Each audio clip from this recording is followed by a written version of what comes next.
State. Now, Ryno, I was talking about staying up late to catch the winner of the Ole Miss Southern Miss baseball game last night, and you were up, as well as one of our listeners on the text line, Jeff in Oxford, late into the evening watching your prospective sport. So what were you watching? I was watching the CONCACAF Nations League final between the U.S. men's team and the Mexico men's team, and one of the selling features of soccer, especially nowadays, is that most matches are done in a 2-hour window.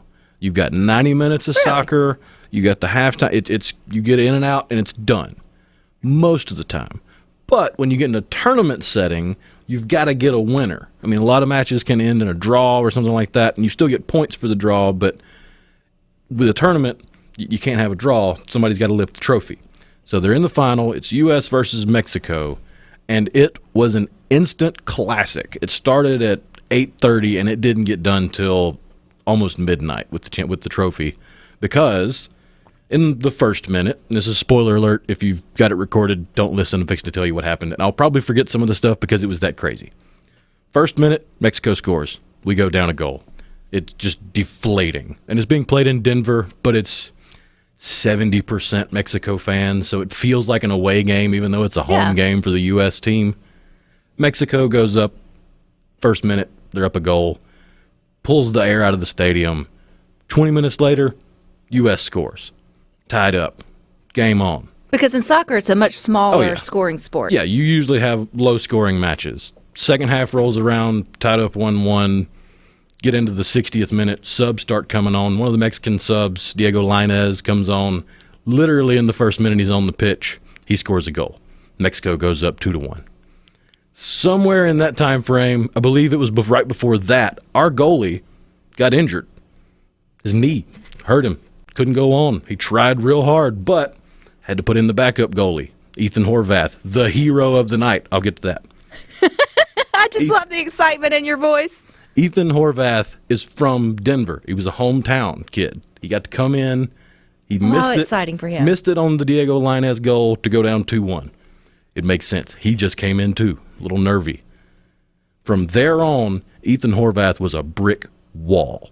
He was a force to be reckoned with, making save after save. Well, U.S. goes down. We tie it up 2-2. You can't end it in a tie. We get to the end of regular time. Got to go to extra time. You get into extra time. Well, this is when the typical CONCACAF craziness comes out, because Mexico tends to play a little dirty. Their fans tend to be a little insensitive, is one way to put it. That was a very family-friendly, good way to put it. To the point where one of their chants got the game suspended for a moment and kind of paused while the PSA came over to tell them, you can't say that. That's wrong. We're going to start penalizing your team if you keep it up. So all the Mexican players are trying to calm down their fans and everything. Well, that didn't happen again. But after we get into the extra time, you have what's called VAR in soccer. It's the review where something happens. They go over, look at it on video, and all right, let's get it right. Christian Pulisic, Captain America, the captain of the team last night, goes down in the box. It's a penalty. They go over to the VAR, they check it. Yep, it's a penalty. He gets a penalty kick. Puts it in. The U.S. is now up 3-2. Woohoo! We get to the last few minutes of extra time, and there's another review. This time it's a handball in the U.S. box. Penalty Mexico. Everybody's hearts are in their throats. Horvath stands his ground, stops the penalty. U.S. wins 3-2.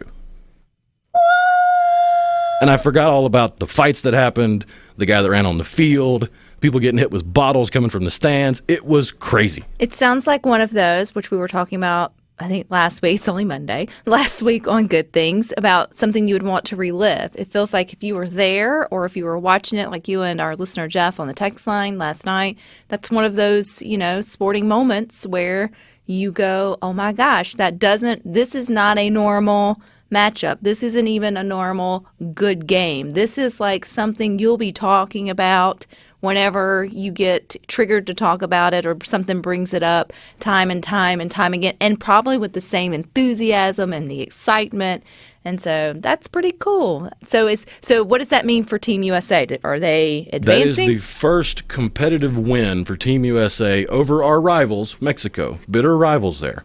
That's our first competitive win against them in like 8 years. Ah. So it's been a while. So it